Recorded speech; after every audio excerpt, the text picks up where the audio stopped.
Pedir a los niños que pueden pasar a su clase y aprovechamos que estamos de pie. Vamos a leer la escritura. La Biblia no se va a apagar el celular. La escritura que tenemos como base 1 de Pedro 3:15, en el nombre de nuestro Señor Jesús. ¿Cómo dice? Sino santificad a Dios al Señor en vuestros corazones y están siempre preparados para presentar defensa con mansedumbre y reverencia ante todo el que os demande razón de la esperanza que hay en vosotros. Estamos hablando que es la defensa, es la apología, y seguimos con la apología 101, que son las enseñanzas básicas. Y pensar como detective es la forma en que nosotros podemos entender estas cosas. Por eso que tenemos aquí la lupa y la tenemos hasta colorcita. ¿Qué tal? Ok, puede tomar su lugar, es muy amable. Y vamos a ver la enseñanza número 7. Esa es la penúltima enseñanza que vamos a tener.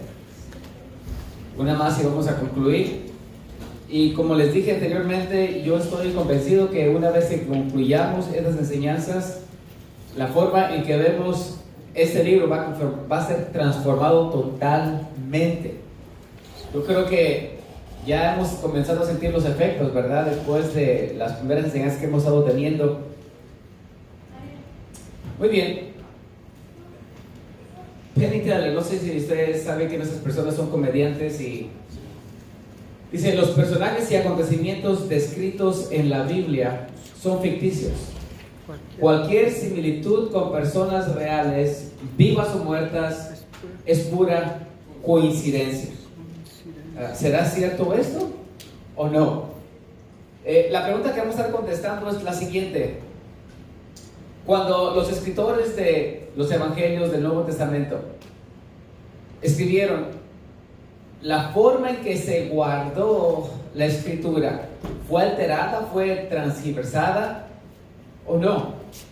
¿Fueron preservados apropiadamente los libros?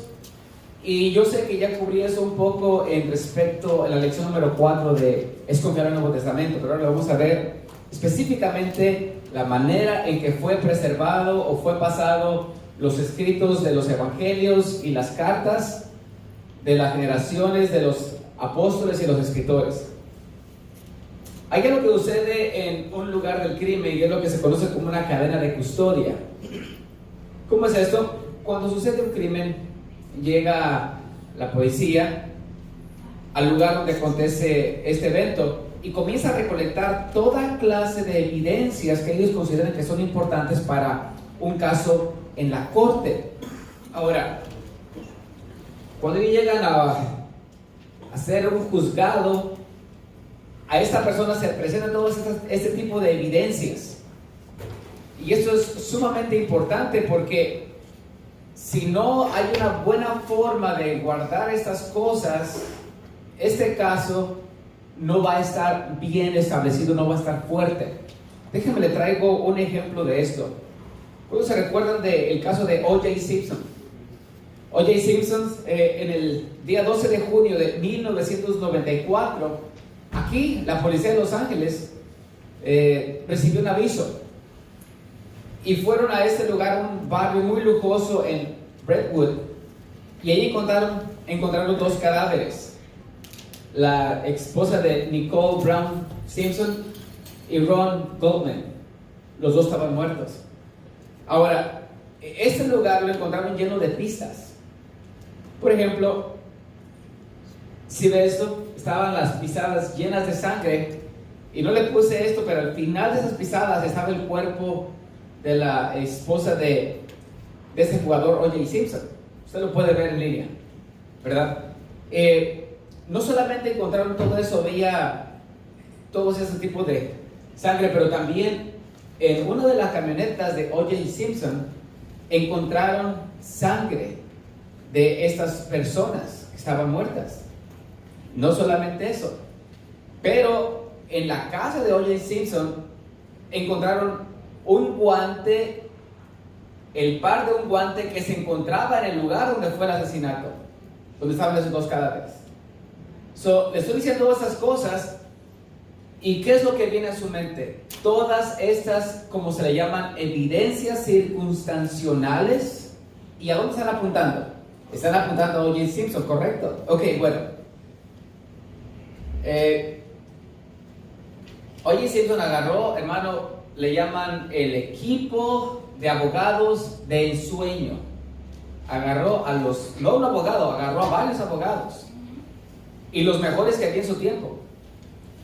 Por ejemplo, uno de los abogados de que él había contratado eran personas que eran especialistas en discriminación, etc. Y hicieron tanta influencia en este caso que 8 de los 12 del jurado, acuérdense que el quien hace el juicio realmente son las 12 personas que están sentadas allí, no es el juez. Es el jurado. Y son personas como usted o como yo. ¿Ok? 8 de 12 eran afroamericanos. So, él pudo convencer al juez de que tenía que tener la mayoría de afroamericanos como O.J. Simpson. Y él se basó de que todas estas personas eran racistas y que lo que querían era acabar con O.J. Simpson, y todas estas evidencias, escuche esto, fueron plantadas, fueron puestas. Ahora, para colmo de males, a O.J. Simpson le pidieron que se pusieran los guantes y le quedaban muy apretados. Dice, esos no son, miren. Pero escuche esto. Más tarde se dieron cuenta que uno de sus abogados le había dicho a O.J. Simpson que no tomara las pastillas o la medicina que tenía para la inflamación. Si él no tomaba las pastillas para la inflamación, significa que sus manos estaban, ¿qué? Estaban más grandes. Eso no le podía quedar ya. Ok, ahora vea esto. La forma que presentaron este caso fue la siguiente. Uno de los agentes primeros que llegaron ahí se llama agente Mark Furman, y esta persona dijeron que era un racista, y le encontraron grabaciones en donde él hablaba mal de las personas de la raza negra. ¿Ok? Y esto viene de mente como cuando alguien va a la política o a la esfera social, hermanos, le desentierran cosas desde que estamos en la primaria. ¿Ok? Muy bien. Mire, después de 133 días de juicio y más de 150 testigos, pero más de 150 millones de personas que estaban mirando este caso, se dio el veredicto. Y el veredicto fue el siguiente: no culpable. Bien contento. Ahora, y la razón fue por esto. Ellos dijeron que todas estas personas plantaron o pusieron estas evidencias, no había una buena cadena de custodia de las evidencias que existían.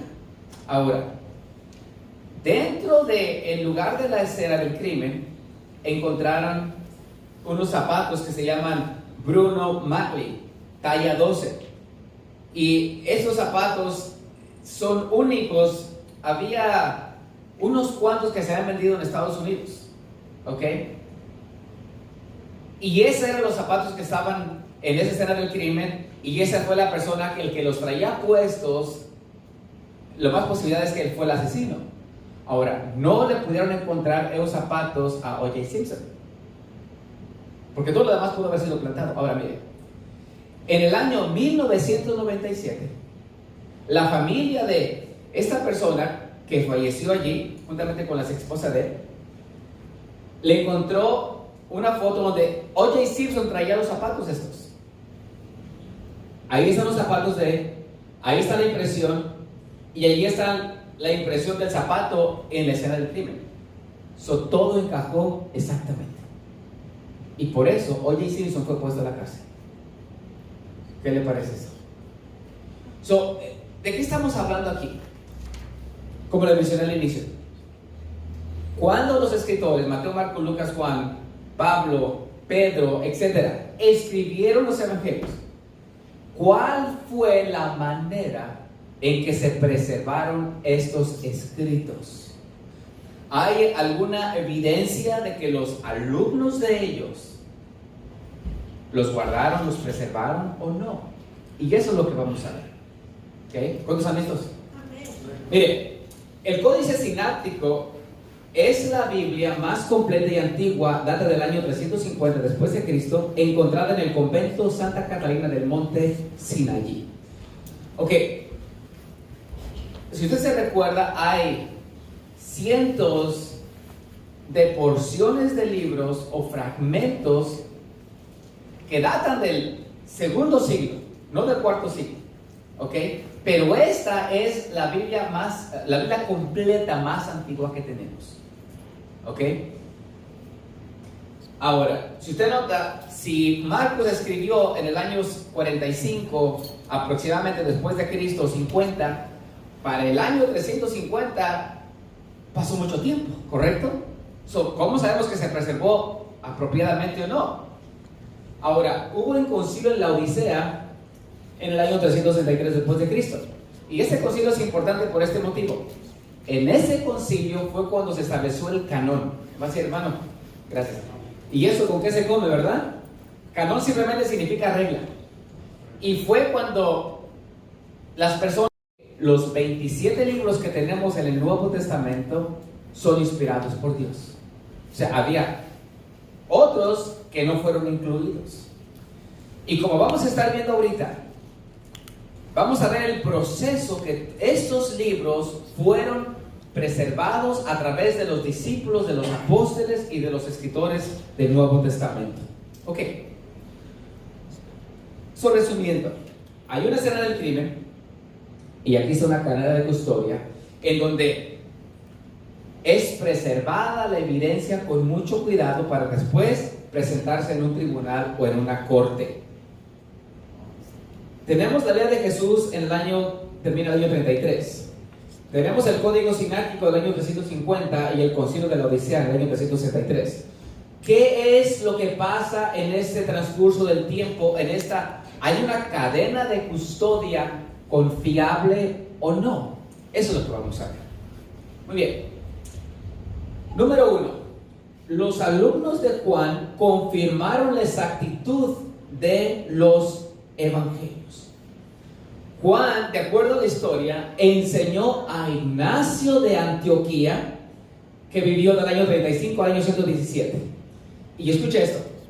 Ignacio de Antioquía ya habla de los 4 evangelios, el libro de los Hechos, las cartas de Pablo, primera de Pedro, primera de Juan. Y si usted nota, hermano, estamos al principio del del segundo siglo. Juan, se cree que escribió San Juan en el año 95 aproximadamente, 90-95. ¿Ok? Ahora, uno de sus estudiantes, uno de sus alumnos, que es Ignacio de Antioquía, comienza a preservar esto. Y ahora, eso es muy importante, voy a decir por qué. Porque hoy en día se tienen copias de esto de los estudiantes de Juan. Hoy en día hay copias de los escritos de ellos. Ok, Juan enseñó ¿a quién? A Policarpio. Y ahí está el año 69, el año 166.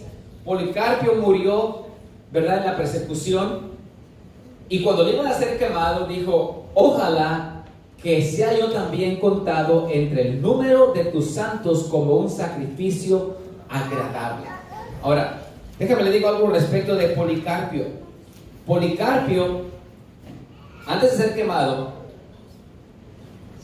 el gobernador aconsejó a Policarpio que tuviese piedad de sí mismo por razón de su edad avanzada y que negase su fe en Cristo de una vez solamente por un juramento en el nombre del emperador. ¿Qué fue lo que dijo Policarpio? Ya era un anciano de más de 90 años. Dijo: he servido a mi Señor Jesucristo durante 86 años y nunca me ha causado daño alguno. ¿Cómo puedo yo negar a mi rey, que hasta el momento me ha guardado de todo mal y además me ha sido fiel en redimirme? Escucha esto. Estos estudiantes de los apóstoles, aún hoy en día, tenemos escritos de ellos. Dice qué precioso es esto. ¿Ok? Y esos escritos de ellos hablan de las cartas del Nuevo Testamento. ¿Ok? Ignacio y Policarpio enseñaron a Ireneo, que vivió el año 120 al año 202 después de Cristo. Ireneo maduró hasta convertirse en un teólogo y guardián del cristianismo, y escribió una obra muy importante que se llama Contra los herejes, y es una defensa del cristianismo. Ahí ella menciona 24 libros del Nuevo Testamento, y aquí vemos que Ireneo nos brinda otro eslabón dentro de los creyentes, porque él sigue mencionando los escritos de los evangelios, de las cartas de Pablo y de Pedro. Ireneo enseñó a Hipólito del año 170 al año 236. Hipólito también escribió libros. Dentro de ellos está la refutación de todas las herejías. Él lo trataba de 10 tomos. Imagínense, cuando escribían, no escribían poquito. Ahora, sabemos de que no todos los creyentes en Cristo van a ser escritores, pero estas personas sí lo fueron. Y como lo vuelvo a repetir, aún tenemos esos escritos de ellos en nuestros días. Y en estas cartas, ya menciono las cartas del Nuevo Testamento que nosotros tenemos. ¿Qué es lo que estamos viendo? Estamos viendo una cadena de custodia de entre los escritores del Nuevo Testamento a sus discípulos. ¿Okay? Y no les voy a decir todo lo que ellos escriben, porque como vamos a darnos cuenta, es mucho lo que escriben de lo que se encuentra aquí. Ok. Si usted nota, esos escritores hablaban mucho de herejías y hablaban mucho de personas que se apartaban de la fe. Y lo que estamos viendo aquí, vemos una falsificación del cristianismo en la historia. El libro de Lucas dice: ¿por qué ustedes me llaman Señor, Señor y no hacen lo que yo digo? Lucas 6:46. No voy a... Mire esto. Los alumnos de Juan confirmaron la exactitud de los evangelios. Aquí está la vida de Jesús. Aquí está el apóstol Juan que escribe. Y aquí está Ignacio. Aquí está Policarpio. Aquí está Ireneo. Aquí está Hipólito. Y aquí está el Códice Sináctico, Concilio de la Odisea en ese tiempo. Estamos viendo de que hay una cadena de creyentes en ese lapso de tiempo. ¿Okay? ¿Qué es lo que pasó en el primero, segundo y tercer siglo? ¿Se recuerdan de los libros apócrifos? No voy a hablar de eso porque ya hablamos, ¿verdad? Son decenas y decenas de libros. Y si usted se recuerda, hermano, en la última enseñanza que tuvimos respecto de que se lleve una corroboración fuera del Nuevo Testamento, miramos de cómo corroboraba los nombres, lo que era la botánica, las plantas, etc. Todo corrobora exactamente sin error. Ahora, cuando miramos los libros apócrifos, no tiene nada de estas cosas, ¿se recuerdan? No tenían nombres, no tenía ni de personas, ni de lugares o de pueblos, no tenía tal cosa. Ahora nos damos cuenta del por qué las personas que vieron ese tiempo lo rechazaron. Y esa es la clase de libros, solamente para recordarle, con la cual se escribió el Código Da Vinci y los demonios y los ángeles de Dan Brown.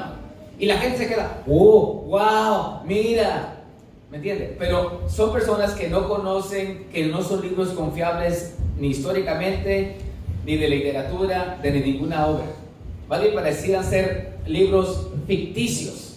Es como ver La Guerra de las Galaxias. Son libros de ciencia ficción, no son reales. ¿Qué?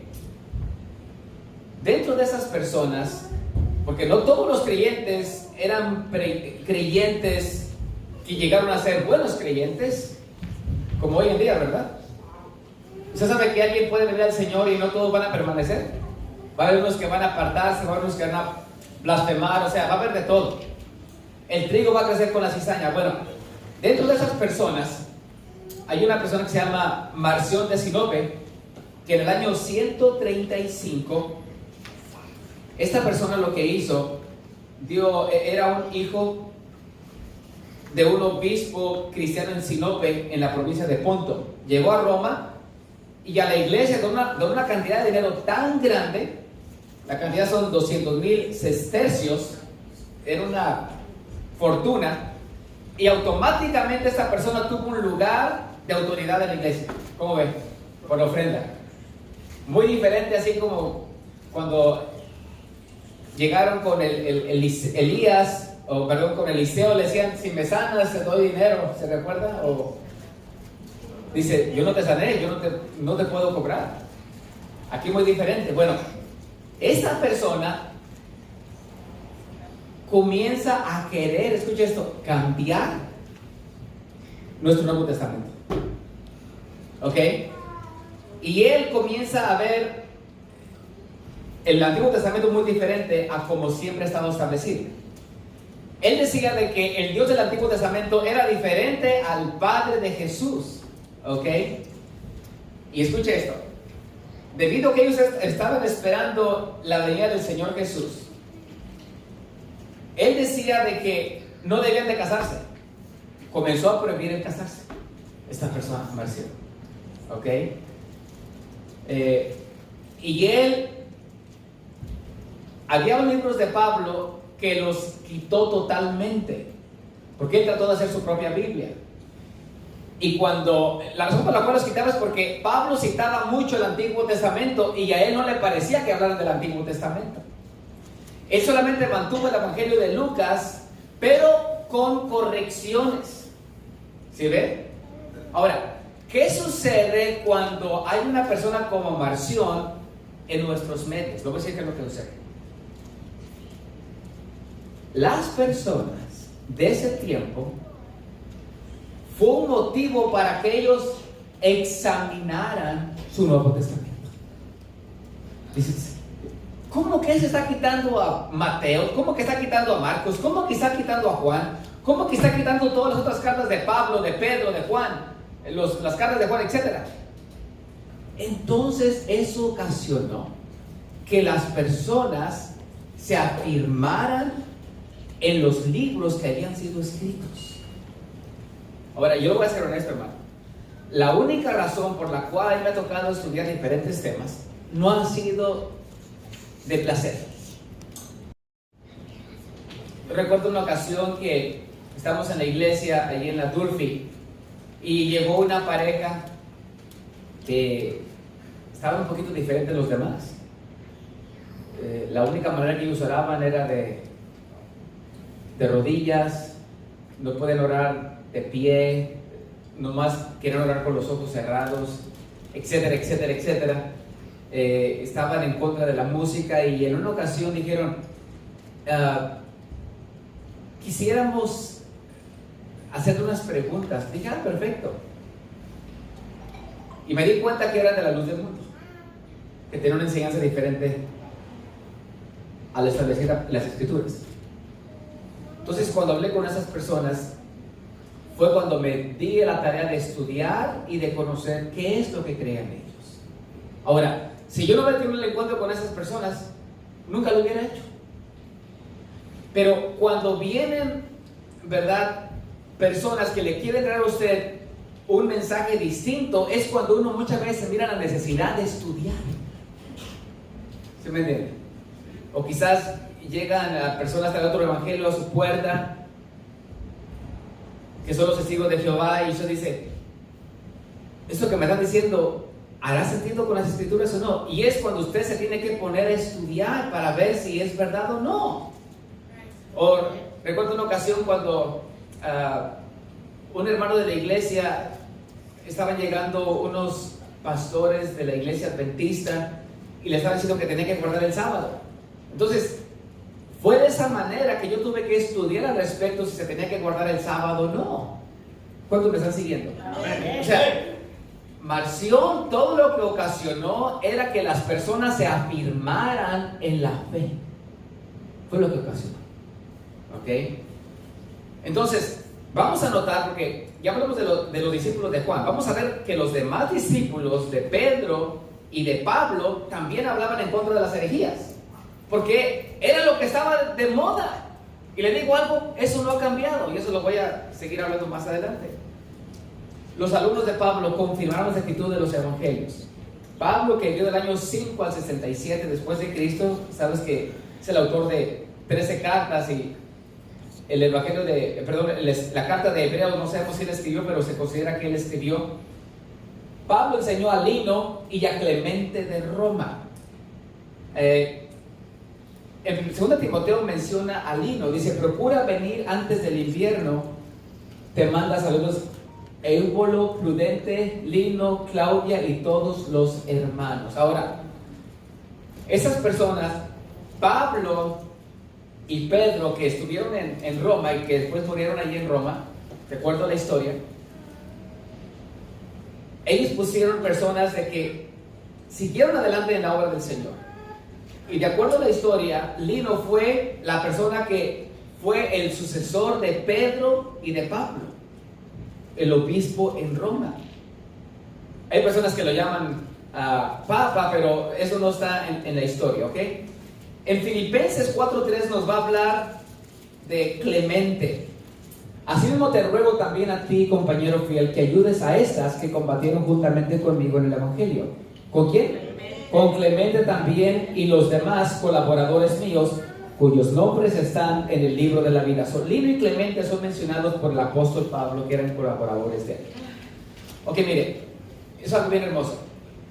Clemente escribió una carta a los Corintios, ok, y esta carta todavía la tenemos. ¿Qué le parece eso? Usted puede la salir y la puede ver. ¿Quién es Clemente? Era discípulo de Pablo, de Pedro. Fueron las personas que lo pusieron a ellos para que siguieran con la iglesia en Roma. Ahora, ¿no se le hace algo tan maravilloso que podamos ver aún hoy en día? Ya pasaron 2000 años y tener acceso a esto. Eso es algo maravilloso, hermano. Amén. O sea, imagínense tener los escritos de los primeros estudiantes de los apóstoles. Amén. Clemente transmitió esas verdades comenzando por Evaristo y hasta Pío. Miren cómo van subiendo los años. Evaristo, Alejandro I, Sixto I, Telésforo, Higirio, Pío I. Ahí sigue la cadena de custodia de personas que siguen compartiendo las enseñanzas que recibieron de los apóstoles directamente. Pío y Justo Martín preservaron los relatos. ¿Cómo dice ahí, hermanos?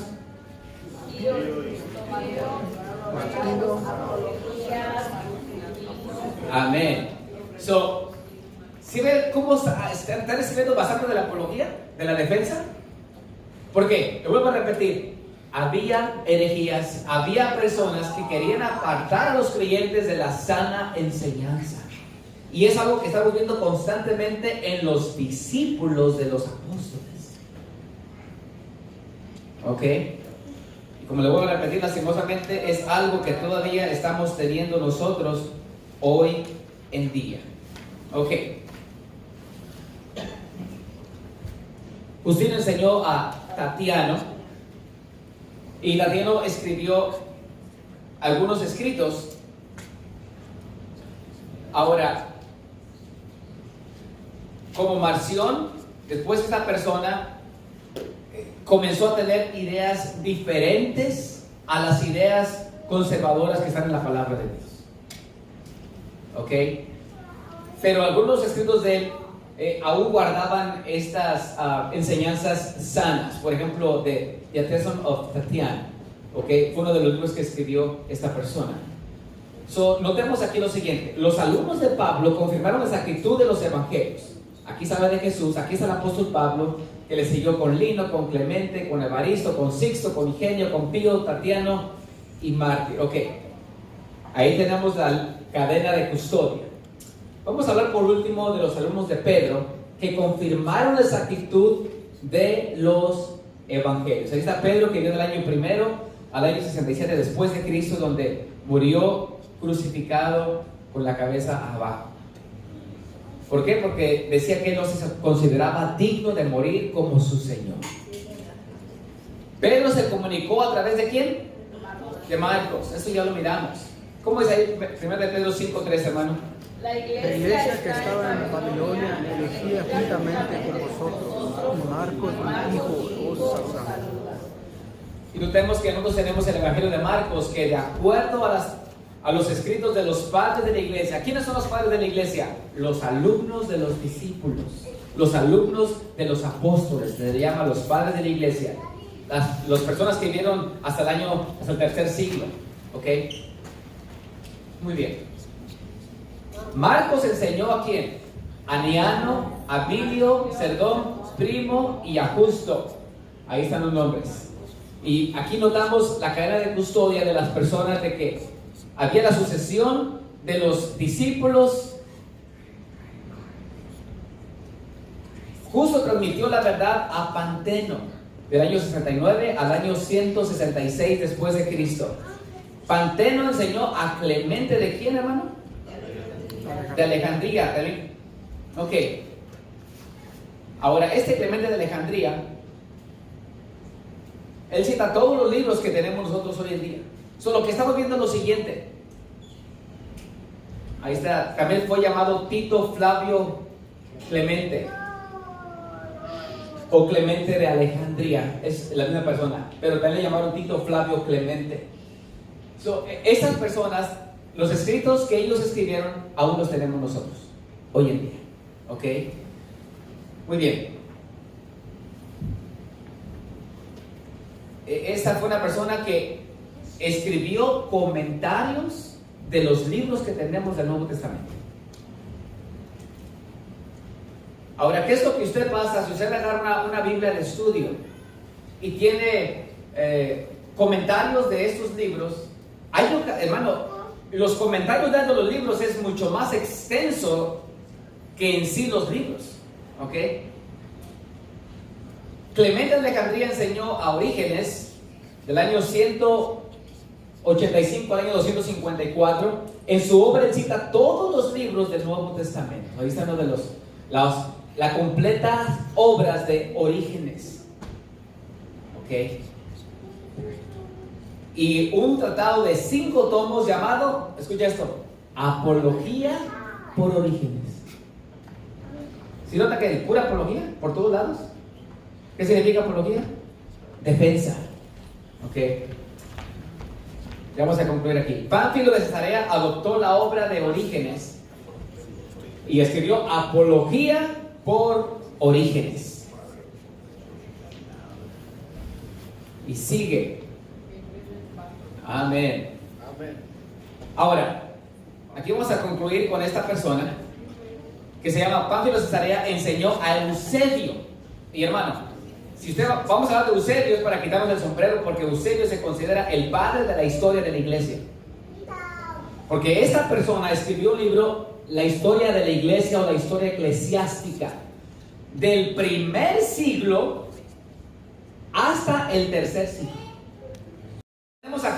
Tenemos una custodia de cadena desde los apóstoles a los discípulos de los apóstoles, hasta que se hizo el concilio, en donde los libros que tenemos nosotros son los libros que se consideran inspirados por Dios.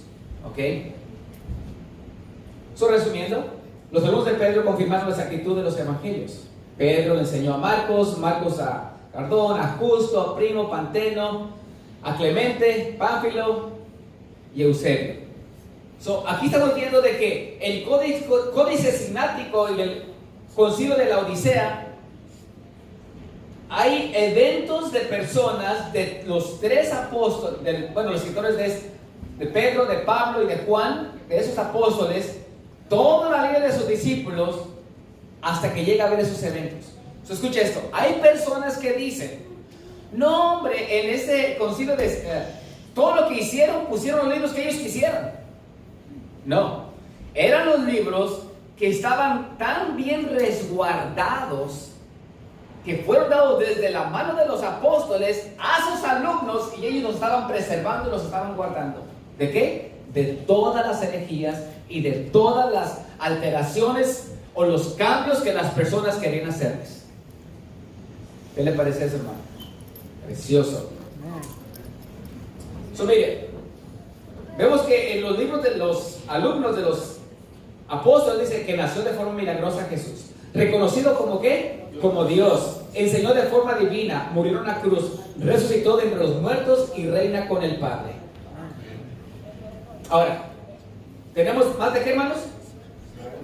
Más de 1 millón de citas del Nuevo Testamento por los padres de la iglesia primitiva. Si juntamos a los discípulos de los apóstoles, a los padres de la iglesia, con todas las veces que citaban el Nuevo Testamento, porque no lo citaban poquito, sino citaban en abundancia. Acuérdense que antes no había ni versículos ni capítulos. Comenzaban a decir, y como dijo Lucas, y ¿me entienden?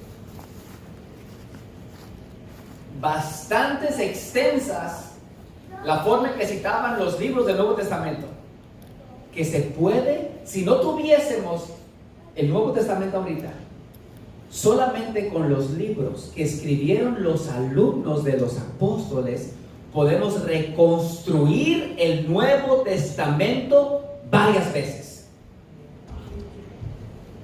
¿Qué le parece eso, hermano? Como dicen por allí en mi pueblo, échese ese trompo a la uña. Ok. Se escribió el Nuevo Testamento varias veces.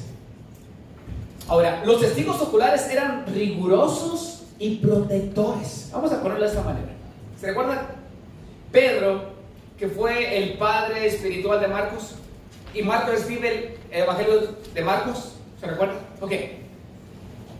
Marcos lo escribe en el tiempo que está Pedro. ¿Usted cree que Pedro no lo va a revisar? ¿O las personas que viven ese tiempo para ver si es así? ¿Los demás apóstoles? Dicen, hey, Marcos, te equivocaste, no va así. El Señor no se levantó al segundo día, se levantó al tercer día. Pero no lo corrigen. ¿Por qué? Porque está en orden, está exacto. Ahora, ¿cuándo se recuerdan que cuando Lucas escribió el libro de los Hechos, Pablo, ¿verdad?, es el protagonista principal después del capítulo 10 en adelante, hasta el 28. Es Pablo el protagonista. Ok. Se cree que Lucas era compañero de Pablo en sus viajes misioneros. Y es cuando él escribe el libro de los Hechos. Ok. ¿Usted cree que Pablo no le va a revisar a ver si estaba algo mal? Claro que lo tenía que revisar. Eran meticulosos, eran cuidadosos al respecto.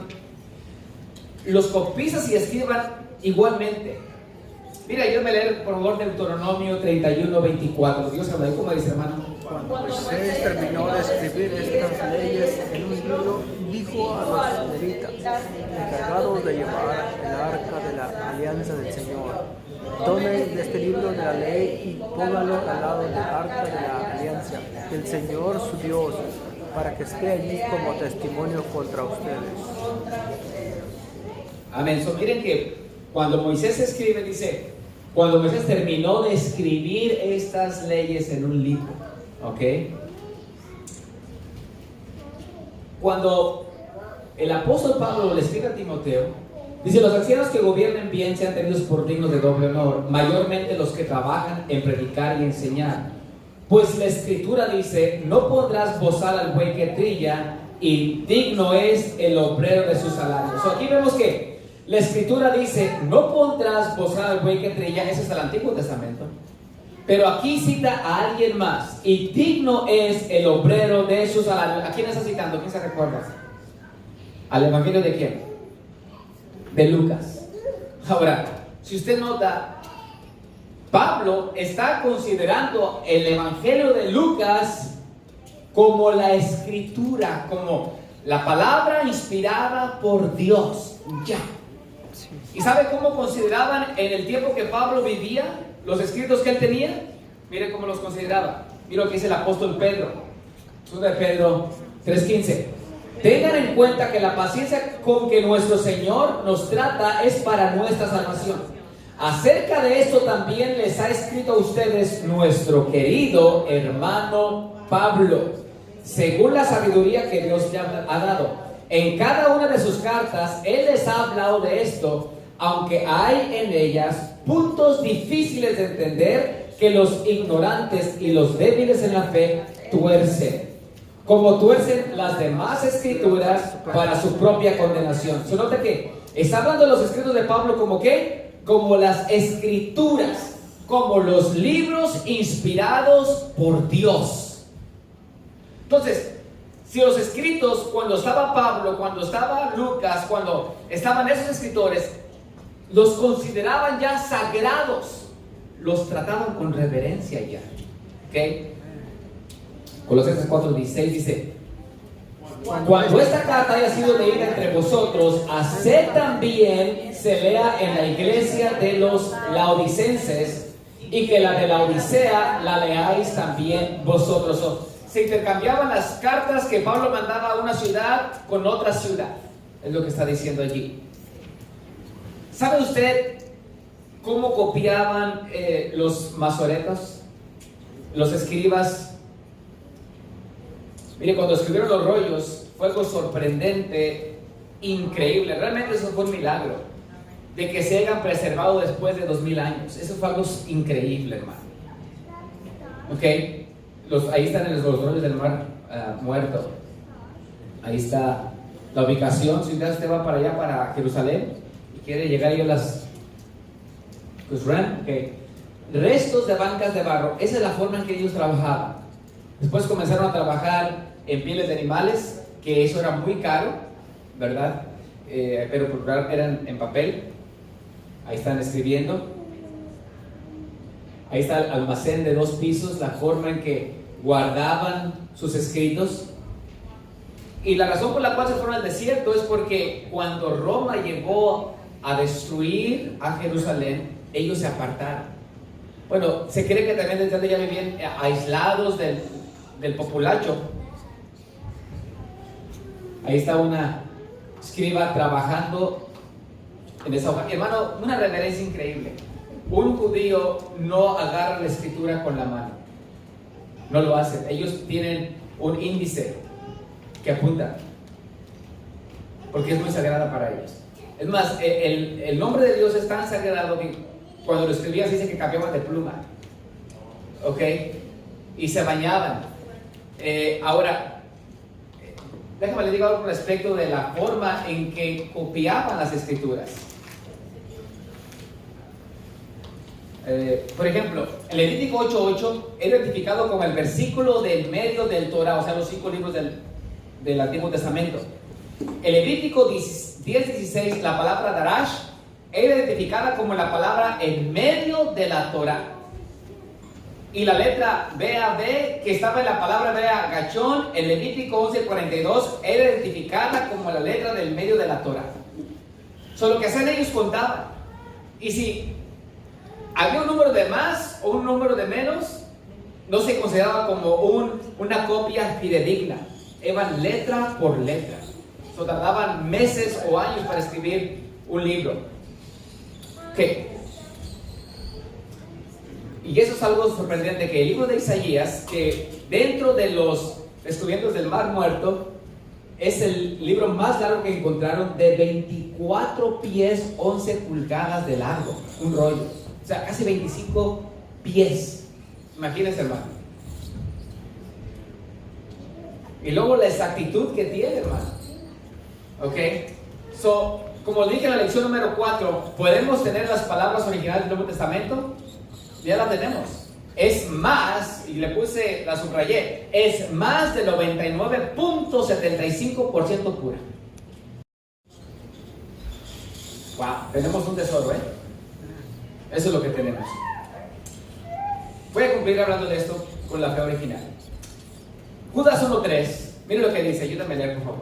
Amados, por la gran solicitud que tenías de escribir acerca de nuestra común salvación, me ha sido necesario escribir, exhortándoos que contentáis ardientemente por la fe que ha sido una vez dada a los santos. La fe que ha sido una vez dada a los santos. Notamos de que los discípulos de los apóstoles tuvieron una lucha bastante intensa con las personas que estaban apartando de la fe. Y es por eso dice que Lucas dice que condenamos por la fe ardientemente que ha sido dada a los santos. ¿Qué ha sido cambiado? Eso no es solamente del primero, segundo y tercer siglo, pero es del siglo XXI. Hoy en día se está cambiando lo que es la cruz de Jesús. ¿A qué nos referimos? A lo siguiente. Mira lo que Jesús dijo en Mateo 16:24. Entonces Jesús dijo a sus discípulos: si alguno quiere venir en pos de mí, niéguese a sí mismo y tome su cruz y sígame. Hoy en día se está queriendo predicar un evangelio diferente a lo que se predicó en el primer siglo, a lo que está en las escrituras. ¿Por qué? Porque dicen las personas: quizás si hacemos esto más llamativo, va a venir más gente.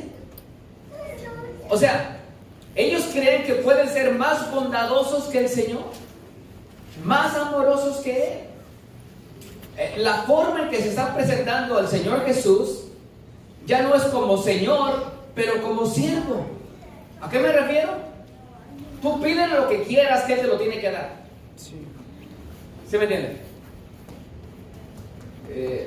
Recuerdo que en este canto que decían que tengo Dios que todo lo puede y me da todo lo que le pida. ¿No se recuerdan?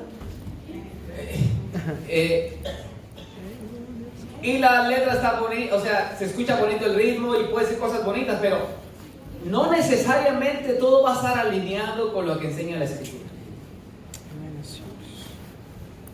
Pablo le pidió que le quitara el aguijón que tenía, que lo estaba atormentando, y se lo quitó el Señor.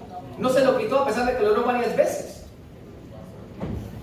Él le dijo al Señor: bástate en mi gracia, porque mi poder se perfecciona con la debilidad. Cantante Toby Mac, hace 3 meses aproximadamente su hijo falleció de 21 años. Y él comenta que esos últimos 3 meses de su vida han sido los días más oscuros de su vida cristiana. Y yo creo que yo ni siquiera me puedo imaginar que es la muerte de un hijo, ni siquiera me lo puedo imaginar. ¿Ok? Ahora, pero hay algo muy hermoso que mencionó y dice: tú te das cuenta cuando llegas a esas etapas en tu vida, porque hay gente que dice: clama las promesas de Dios, para tú darte cuenta de que hay ocasiones en que Dios no ha dado ciertas promesas que la gente se imagina que ha dado. Por ejemplo, en ninguna parte de la Biblia dice Dios de que no vamos a tener dificultades, no vamos a tener tribulaciones. En ninguna parte de aquí dice eso.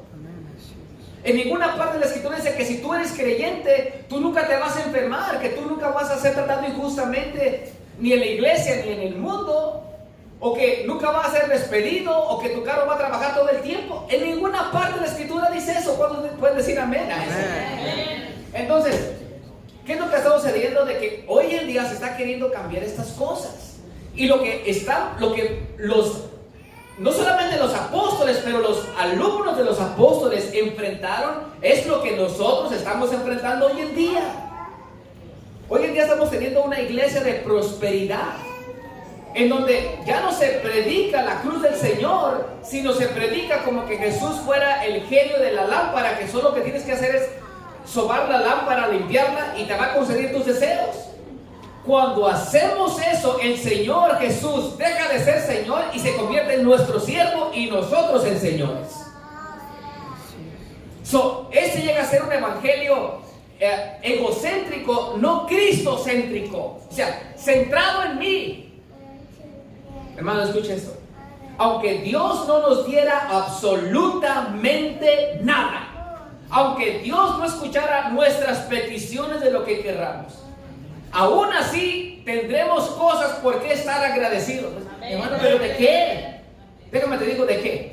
El simple hecho que Él fue a la cruz del Calvario y murió por nosotros es solamente el motivo suficiente para estar agradecidos todos los días de nuestra vida. Ya. Amén. Sí. Otra cosa que se está quitando hoy en día es el terror del infierno, ¿no? Hermano, no hables del infierno. Cuidado que tomes del arrepentimiento, Una cosa triste y es muy lastimoso, especialmente en los eventos modernos hoy en día, en donde no se habla en contra del pecado, sino es que capaz de que les bajamos self-esteem, ¿verdad? El amarse a sí mismos. No los podemos poner en depresión. Dile, hay que decirles que todo lo que digan lo tienen que confesar y va a venir. Y ahí va la pobre gente allí en las agencias de automóviles de Mercedes-Benz, ahí con su aceitito para ungir el Mercedes-Benz. ¡Eres mío! ¿Y quién le dice que yo se quiero Mercedes-Benz? ¿Para qué? ¿Para que no pueda hacer los pagos? ¿Sí ve? O sea, no digo que no puede, pero digo, ¿es necesario? Bueno, el terror del infierno, hermano, Jesús habló más del infierno que del cielo. Sí, amén. O sea, ¿somos más amorosos que el Señor Jesús? ¿O qué? Otra cosa que se ha quitado es la necesidad de la santidad. Y ahí es donde el puerco torció la colita y los porquitos, ¿verdad? El rabito. Seguid la paz con todos y la santidad sin la cual nadie verá al Señor. Hermanos, es puro legalismo. De veras. Entonces, ¿qué hacemos? ¿Arrancamos esas páginas de la Biblia o qué? Ahora, ¿me agrada a mí? No, hermano. Yo no siempre tengo deseos de orar en la mañana. ¿Cuándo están conmigo? Amén. Yo no siempre tengo deseos de leer la Escritura. ¿O solamente me pasa a mí? No. Dime si yo quiero ayunar. Hermano, lo hacemos por obediencia. ¿Cuántos van a trabajar porque dicen, yes, es lunes? Yo haré una fiesta lunes en la mañana, vámonos a trabajar. Oh, man, lunes. Parece que le ponemos el piloto automático al automóvil, ¿no? Adán, pero ¿qué hiciste? ¿No? Pero para el Señor, o sea, si me agrada, sí. Si no, no es para mí. Yo te voy a hacer una invitación. Lee la Biblia en el invierno y lee la Biblia en el verano y te vas a dar cuenta que dice lo mismo. Amén. Yo digo porque en el verano hace más calor y es cuando, es que hermano, Dios entiende que hace mucho calorcito y usted sabe, hermano. Yo creo que al buen entendedor, pocas palabras. Ok, muy bien. Motivos por qué no cambiar el evangelio. ¿Saben por qué no cambiarlo, hermano? No necesita de adiciones. Ok. Y déjenme les digo algo. Yo voy dando las gracias a Dios de que si de alguna manera el apóstol Pablo se levantara de los muertos, ¿verdad? Y llegara a una de nuestras iglesias y escuchara: arrepiéntense y bautícese cada uno de vosotros en el nombre del Señor Jesús para el perdón de los pecados y recibiréis el don del Espíritu Santo. ¿Sabes lo que diría el apóstol Pedro? Siguen predicando como yo prediqué. No, levanten la mano, ¿verdad? Y el que crea ya la hizo. Yo lo veo en toda la Escritura. Hermano, Dios no ocupa nuestra ayuda. Hay gente que dice, pero es que a lo mejor así la gente va a venir. Hermano, escucha. Tú no puedes forzar a llevar de comer, por ejemplo, a un caballo o cualquier animal a que vaya a tomar agua. Si él no tiene sed, no va a tomar. Aunque le pongas nada. Cuando una persona no quiere, no quiere. Amén, así es. Hay algo bien poderoso que es la oración y que Dios puede obrar en la vida de la persona, pero no tenemos el poder para que las personas se conviertan. Solamente Dios puede hacer eso. Ok, mire esto. Dice, bueno, hay que mejorar el evangelio para hacerlo más atractivo. Dios no ocupa eso. ¿Por qué no cambiar? Porque es una acción grave. Miren lo que dice en el libro de Gálatas, hermano. ¿Qué es lo que pasa cuando cambiamos la escritura? Ayúdame a leer, hermano, ¿pero qué? Pero si a alguien les anuncia un evangelio distinto que ya les hemos anunciado, que ya sobre él la maldición de Dios No importa si se trata de mí mismo o de un ángel venido del cielo. ¿Qué le pasa? Pablo dice, sea yo quien lo diga o sea un mismo ángel, que sea maldito si cambia el evangelio. Hermano, ¿cuántos creen que eso es serio? Sí. Esto es serio. Muy serio. Entonces, ahora, yo quiero traerles a la imagen o a su recuerdo algo. ¿Cómo se recuerdan de David Koresh en Waco, Texas, que murieron en 1993 esas personas? Amén. O ¿cómo se recuerdan, por ejemplo, los seguidores de Marshall Applewhite, el culto de la puerta del cielo en 1997, cuando seguro iba a pasar un cometa y que hay que comer suicidio para cuando pase el cometa nos vamos directitos? Déjame les digo algo. Es muy doloroso, especialmente cuando hay niños envueltos ahí como en Waco, Texas, o como ha pasado en otros eventos trágicos en la historia. Pero escuche esto: personas adultas, personas mayores. Hermano, ellos también tienen la escritura. ¿Se recuerdan las personas que dice el apóstol Pablo en el libro de los Hechos, de que los eran más nobles los de Berea que los de Tesalónica, porque ellos escudriñaban para ver si las cosas eran así? Mi temor es de que muchas personas no le dan importancia al estudio de la palabra de Dios. Hay personas que todo el tiempo que leen la Biblia solamente cuando vienen al templo. ¿Usted cree que no van a ser presas fáciles de estos lobos rapaces? ¡Claro que sí! Ahora, ¿es la culpa de ellos solamente o es la culpa de estas personas que no quieren tomarse el tiempo para escudriñar las escrituras? ¿De quién cree que es más la culpa? Vuelvo a repetir, nuestro corazón se despedaza por los niños porque ellos no tienen la capacidad de discernir las cosas como un adulto. Pero ¿acaso cuando ven algo raro dicen, oye, un momento, ¿cómo que este hombre tiene varias mujeres? La escritura dice que debe tener solamente una mujer. Aquí algo está mal. ¿Sí ve? Vámonos de aquí, no va a tener ni para atrás. Suéltalo como que está caliente la cosa, suéltalo. Okay. Solo el evangelio salva. Por eso es de que no podemos añadirle. San Juan 14:6 dice: yo soy el camino, la verdad y la vida. Nadie viene al Padre sino por mí. ¿Qué hacemos con eso? El Señor Jesús lo dice. El Señor Jesús no miente y dice: yo soy el camino. No uno de los caminos, el camino, la verdad. Y voy a concluir con esto para darles el examen ya. ¿Por qué tenemos examen? Okay. Número 4. Produce el evangelio ¿un qué? Verdadero cambio de vida. Por eso es que no podemos ni quitarle ni ponerle, porque lo adulteramos. Solamente el evangelio puede cambiar una vida. Déjenme leer a esta persona. Ups. Me regreso aquí porque quiero que vean su nombre es Reverend H.P. Hunt o Hughes.